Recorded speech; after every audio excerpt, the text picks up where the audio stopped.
ഉദ്ഘാടനത്തോടനുബന്ധിച്ച് May 12 മുതൽ May 20 വരെ 5 പവൻ ബുക്ക് ചെയ്യുന്നവർക്ക് മിക്സി, 3 പവൻ ബുക്ക് ചെയ്യുന്നവർക്ക് ഡിന്നർ സെറ്റ്, 2 പവൻ ബുക്ക് ചെയ്യുന്നവർക്ക് ഫ്രൈ പാൻ.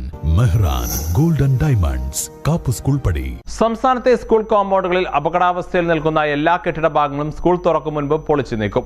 പുതിയ കെട്ടിടങ്ങൾ നിർമ്മിച്ച സ്കൂളുകളിൽ പോലും വർഷങ്ങൾ പഴക്കമുള്ള കെട്ടിടങ്ങൾ സാങ്കേതിക തടസ്സങ്ങൾ മൂലം പൊളിക്കാനാവാതെ അപകടാവസ്ഥയിൽ നിൽക്കുന്ന സാഹചര്യത്തിലാണ് തീരുമാനം. പഴയ കെട്ടിടങ്ങൾ അടുത്തുണ്ടെന്ന കാരണത്താൽ പുതിയ കെട്ടിടങ്ങൾക്ക് ഫിറ്റ്നസ് കിട്ടാത്ത സാഹചര്യവും നിലവിലുണ്ട്.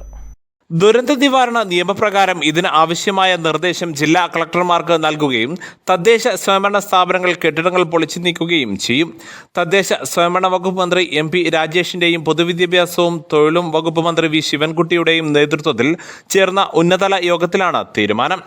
സ്വകാര്യ വ്യക്തിയുടെ സ്ഥലത്തു നിന്നും ഉൾപ്പെടെ സ്കൂൾ കെട്ടിടങ്ങളുടെ മുകളിലേക്ക് വളർന്നു നിൽക്കുന്ന വൃക്ഷശാഖകൾ മുറിച്ചു മാറ്റുന്നുവെന്ന് ഉറപ്പാക്കണമെന്നും മന്ത്രിമാർ നിർദ്ദേശിച്ചു. സ്കൂൾ പരിസരത്ത് അപകടകാരിയായി നിൽക്കുന്ന മരങ്ങളും മുറിച്ചു മാറ്റും. പൂർണ്ണമായും സുരക്ഷിതമായ പഠനാന്തരീക്ഷം ഉറപ്പാക്കുന്നുവെന്ന് തദ്ദേശ സ്വയംഭരണ സ്ഥാപനങ്ങൾ ഉറപ്പാക്കാനും മന്ത്രിമാർ നിർദ്ദേശിച്ചു. സുരക്ഷാ ഭീഷണി ഇല്ലാത്തതും അപകട സാധ്യതയില്ലാത്തതുമായ സ്കൂളുകൾക്ക് പ്രൊഫഷണൽ ഫിറ്റ്നസ് നൽകി അധ്യയനത്തിന് അവസരമൊരുക്കുവാനും യോഗത്തിൽ തീരുമാനിച്ചു. വിദ്യാർത്ഥികളുടെ ജീവന് ഭീഷണിയുള്ള ഘട്ടങ്ങളിൽ ഒഴികെയുള്ള സാങ്കേതിക കാരണങ്ങളാൽ ഫിറ്റ്നസ് ലഭിക്കാത്ത സ്കൂൾ കെട്ടിടങ്ങൾക്കാണ് നിബന്ധനകൾക്ക് വിധേയമായി ഈ അധ്യയന വർഷത്തേക്ക് ഈ അനുവാദം നൽകുക. ചുമരുകളുടെ പ്ലാസ്റ്ററിംഗ്, ഫ്ലോറിംഗിലെ ചെറിയ പ്രശ്നങ്ങൾ, ക്ലാസ് മുറിയുടെ വലുപ്പത്തിലെ അപാകതകൾ, ഫാൾസ് സീലിംഗ് ഇല്ലാത്ത തുടങ്ങിയ സാങ്കേതിക കാരണങ്ങളാൽ ഫിറ്റ്നസ് ലഭിക്കാത്ത സ്കൂളുകൾക്കാണ് ഈ തീരുമാനം സഹായകരമാകുക. 1 വർഷത്തിനകം ഫിറ്റ്നസ് പ്രശ്നങ്ങൾ പരിഹരിച്ച് കെട്ടിട നിർമ്മാണം ക്രമവൽക്കരിക്കാമെന്ന ഉറപ്പിന്മേൽ കഴിഞ്ഞ അധ്യയന വർഷം 140 സ്കൂളുകൾക്കായിരുന്നു ഫിറ്റ്നസ് നൽകിയത്. ഇതിൽ 44 സ്കൂളുകൾ നിർമ്മാണം ക്രമവൽക്കരിക്കുകയും 22 സ്കൂളുകൾ അപേക്ഷ നൽകി ക്രമവൽക്കരണത്തിന്റെ നടപടിക്രമങ്ങളിലുമാണ്.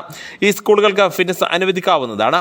കഴിഞ്ഞ വർഷം നിബന്ധനകൾക്ക് വിധേയമായി ഫിറ്റ്നസ് ലഭിക്കുകയും ക്രമവൽക്കരണത്തിന് അപേക്ഷിക്കുകയും പോലും ചെയ്യാത്ത 74 സ്കൂളുകൾക്ക് ഫിറ്റ്നസ് നൽകുന്ന കാര്യം പരിഗണിക്കേണ്ടെന്ന് യോഗം തീരുമാനിച്ചു. ഈ സ്കൂളുകൾക്കെതിരെ ഉചിതമായ നടപടി സ്വീകരിക്കാൻ പൊതുവിദ്യാഭ്യാസ വകുപ്പ് മന്ത്രി നിർദ്ദേശം നൽകി. News bureau, Wandoor. സ്വന്തം ഹൈസ്പീഡ് ഇന്റർനെറ്റ്, നമ്മുടെ സ്വന്തം ഇന്റർനെറ്റ്.